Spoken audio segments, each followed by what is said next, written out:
Je ne sais pas actuellement, je suis encore chrétien. Je ne sais pas, bien-aimé, je me demande toujours où est cet esprit christianisme en nous. Si réellement nous sommes chrétiens, pourquoi réellement nous ne nous comportons pas libres? Et Dieu veut, bien-aimé, que nous puissions réellement être ses semblables. Amen. Amen. Ok, nous continuons. Petit B pour ceux qui écrivent. Tu dois être là où Christ est, auprès de Christ. Bien-aimé, la personne que nous sommes, nous devons être tout près de Christ. Être tout près de Christ, c'est tout simplement aimer les choses de Dieu.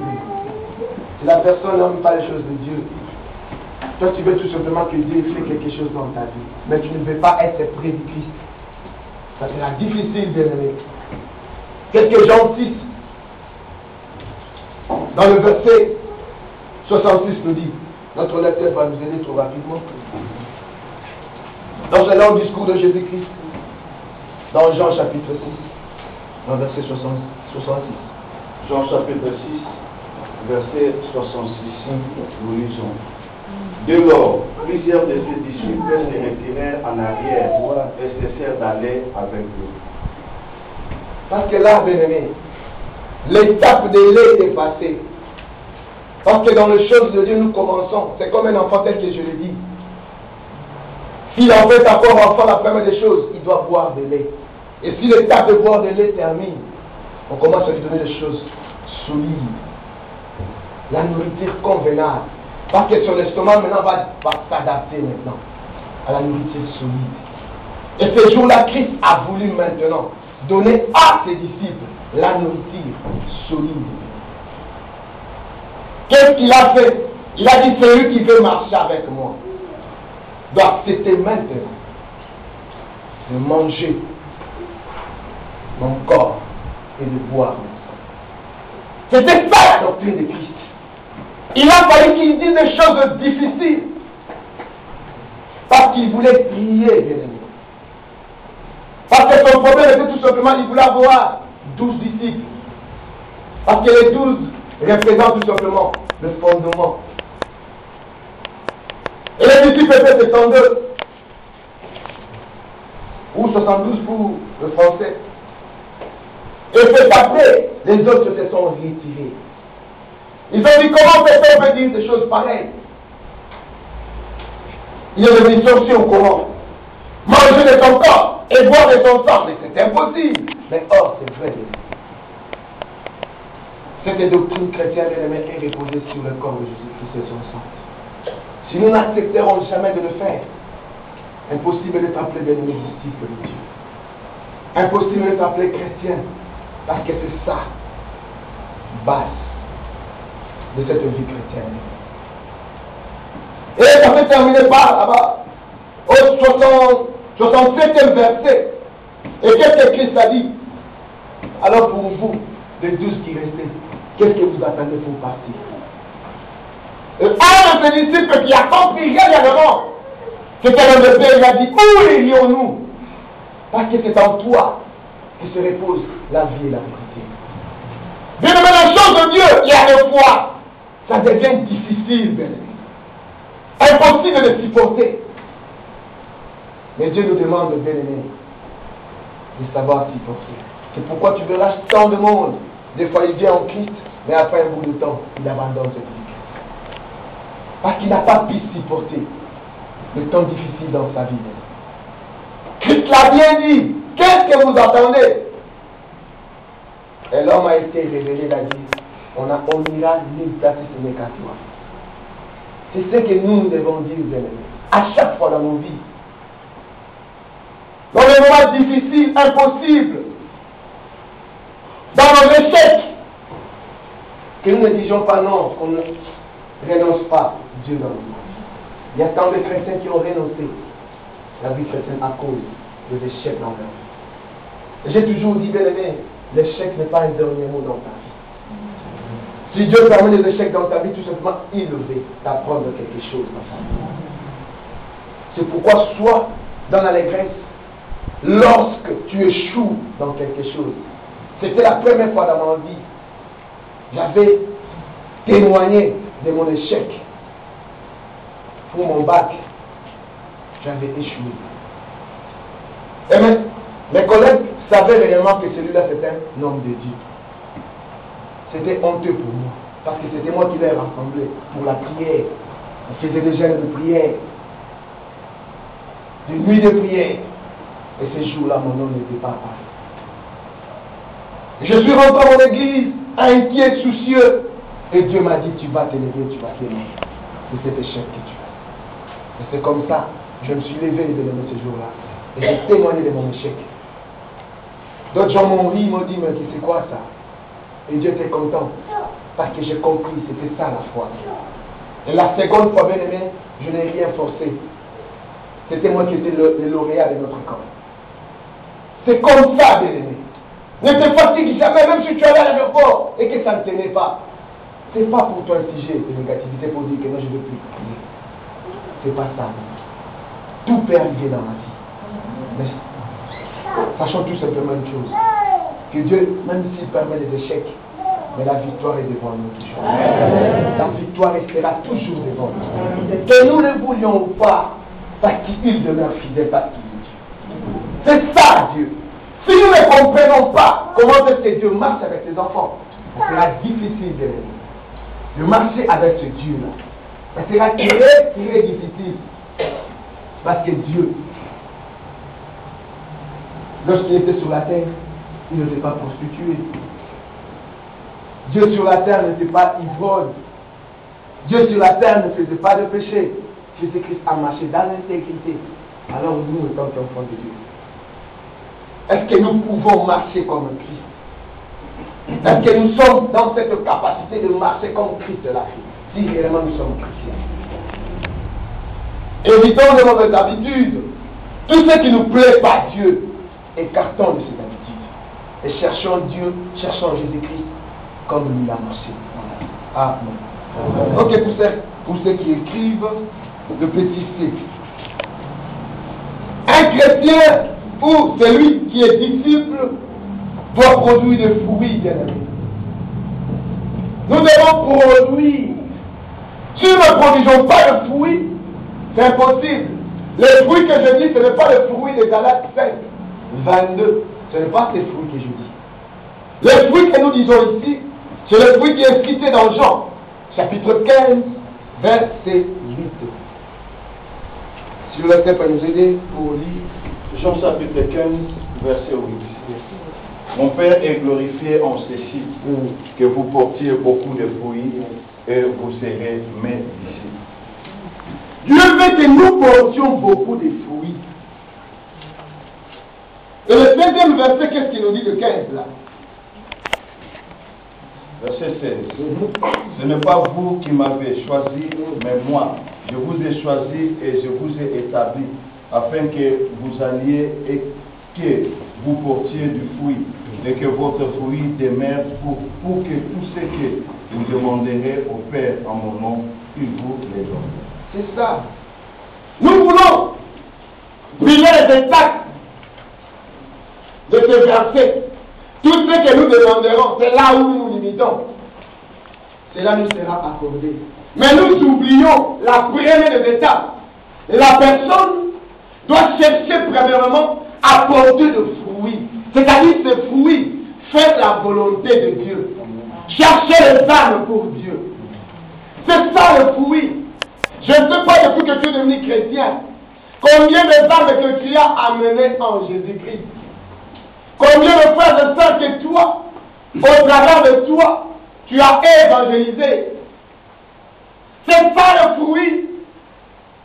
Et c'est après que la personne, à partir de cette étape, lorsqu'il viendra pour demander quelque chose à Dieu, Dieu lui accordera. C'est pourquoi des fois, tu demandes des choses à Dieu à cause de manque de compréhension. Que Dieu là n'agit pas. Parce que toi, tu as prié les étapes de ta vie. Tu n'as pas été un bon disciple devant Christ. Tu n'as pas voulu porter de fruits dans ta vie. Parce que c'est au travers de ces fruits que Dieu va se manifester encore dans ta vie. Mais aussi longtemps, toi, tu ne le fais pas. Tu caches la vérité. Là où il y a les autres qui parlent de négativité de Dieu, et toi, tu es là, tu te tais. Qu'est-ce qu'un bon chrétien peut faire des choses pareilles? Ça va commencer à brûler dans ton cœur, parce qu'on est en train de parler de mal de ton Dieu. Tu dois le défendre parce que c'est toi qui as appelé à être chrétien. Défends ton Dieu. Comment tu n'arrives pas à le faire? Parce que peut-être ta vie ne se conforme pas à cette marche que Jésus-Christ a dit. Ok, la quatrième, donc, l'idée pour ce qui dit. Être un disciple, c'est celui qui doit avoir une profonde communion ou relation avec les autres disciples. Bien-aimé, profonde communion, relation avec les autres, c'est important dans la vie, bien-aimé. Toi qui es appelé à être disciple, tu ne peux pas être disciple seul à la maison. Tu ne veux pas être enseigné. Tu ne veux pas assister aux réunions. Tu ne veux pas être en communion avec les autres. Impossible, bien. Si on te demande pourquoi tu ne le fais pas, oh mais moi j'évite les autres. Je ne veux pas tout simplement que les autres connaissent ce que je fais de ma vie. Mais ce n'est pas comme ça. Christ a dit, si vous êtes ensemble, restez tous ensemble. C'est ça la communion. Être souvent avec les autres, parler de la part de Dieu, échanger des idées. C'est comme ça que nous devons faire et nous allons croître dans notre vie spirituelle. Même les chrétiens peuvent nous dire, la personne qui marche seule, c'est impossible parce que des fois s'il tombe malade, qui viendra pour l'aider? Mais on a dit, il est bon que deux marchent ensemble. Parce que si l'un tombe malade, l'autre va faire quoi? C'est ça. Vie unique n'existe pas en Jésus-Christ. Oh non, moi je ne fais pas de problème. Parce qu'il y a tant de monde qui veulent toujours savoir de la vie des autres. Mais dans l'œuvre de Dieu, bien-aimé, c'est comme ça. Un vrai chrétien, bien-aimé, il est appelé tout simplement à marcher ensemble. Oh non, moi je vis des problèmes avec les autres. Parce que les autres me provoquent. Non, mais impossible. Notez bien pour ceux qui notent, avoir de relation avec un autre, c'est à cause de deux motifs. Si Dieu veut que nous marchions ou que nous soyons avec les autres ensemble, c'est à cause de deux motifs. La première de ces motifs, Dieu veut que nous soyons ensemble à cause tout simplement de ce que Jean nous dit dans chapitre 13, verset 35. Si nous restons ensemble, nous allons chercher à partager notre amour fraternel. C'est à cause de ces choses. Le lecteur va nous lire Jean chapitre 13, verset 35. Jean chapitre 13, verset 35. Nous lisons dans le texte. À ceci, tous connaîtront que vous êtes mes disciples, si vous avez de l'amour les uns pour les autres. C'est ça, bien-aimé, avoir l'amour. Si tu as quelque chose à aider ton frère ou ta soeur, aide-le. Ce n'est pas ce verre-là que nous voyons aujourd'hui en Grèce. Toi, tu donnes pour qu'en retour, que tu puisses recevoir quelque chose. Tu es en train d'aider ta soeur comme le pasteur l'a dit autrefois. Parce que tu sais, comme les dents, les ta faiblesse, tu vas récupérer son corps. C'est pas ça. L'amour pour l'autre. La récompense, c'est Dieu qui va nous récompenser. Non, pas en retour rien chez ton frère bien-aimé. C'est ça l'amour. L'amour véritable. Nous étant enfants de Dieu, chrétiens réellement. Dieu nous a appelés réellement à le faire. La deuxième étape de Jean chapitre 17, verset 21. Dans la prière sacerdotale, qu'est-ce que Christ a dit? Jean chapitre 17, verset 21. Afin que tous soient un, comme toi, Père, tu es en moi, et moi en toi, que aussi soit un en nous, afin que le monde voit que tu m'as envoyé. Comment nous ne serons pas ensemble? Si Christ était un avec son Père, c'est ce que Christ nous a amené l'amour. Vivre en communion. nous aider les uns les autres. C'est ce que Christ a dit. Même le diable était ensemble avec eux, Judas était ensemble. Mais Christ n'a jamais écarté Judas. Mais aujourd'hui dans les églises, si la personne est connue tout simplement qu'il est sorcier, on va chercher par tous les voies et moyens pour écarter la personne de l'église.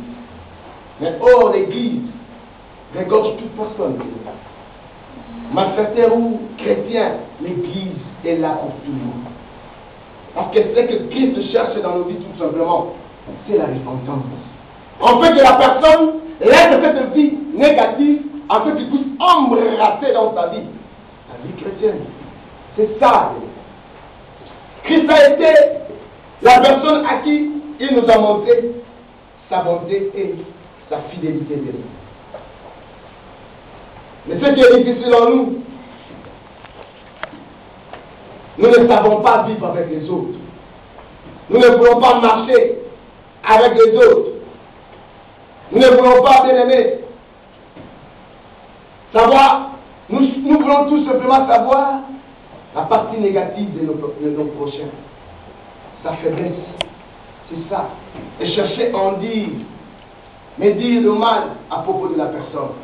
Chercher là où se trouve le mauvais caractère de la personne et toujours parler du mal de la personne.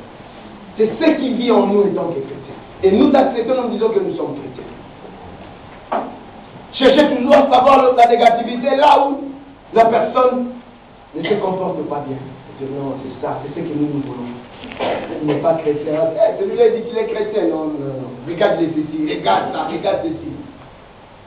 Parle de mal des autres. C'est le pas juste. Si réellement nous sommes chrétiens, évitons à le faire. Le point 1, pour ce qui est écrit, petit 1, faire des autres les disciples. Matthieu chapitre 28, verset 19. Évangéliser, bien aimé. Parler de la part de Dieu. Appeler aux autres à être vraiment les enfants de Dieu. C'est ce que Dieu demande. Si nous le faisons, Dieu va se manifester davantage. Et c'est ce que Dieu nous demande, bien aimé. Faire des autres les disciples, comme toi tu l'as été autrefois. Et tu appelles les autres, bien aimé, allons écouter la parole de Dieu. Allons apprendre des choses de Dieu.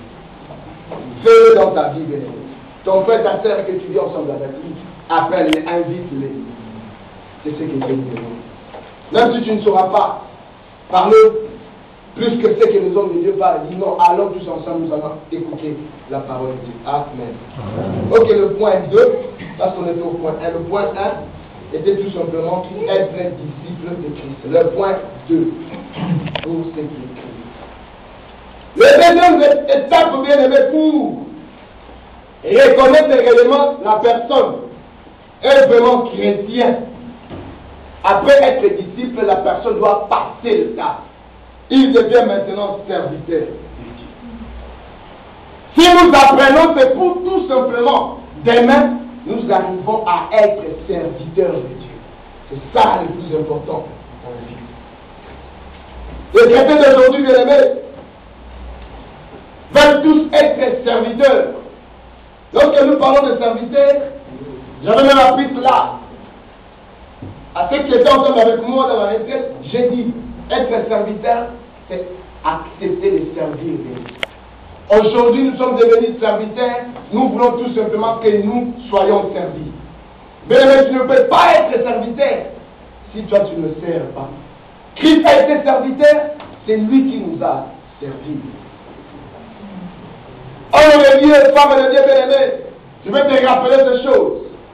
Nous voulons tout simplement avoir des galons pour être appelés tout simplement serviteurs de Dieu. Oh, homme de Dieu. Non, bien-aimé. C'est que Dieu veut dans nos vies que nous soyons des serviteurs. Servir les autres. Leur t'amener, bien-aimé, la bonne parole de Dieu. Leur parler de la part de Dieu. C'est ce que Dieu veut dans nos vies, bien-aimés. Si nous ne le faisons pas, ça sera difficile. Qu'est-ce que Paul nous dit dans Romains chapitre 1, verset 1.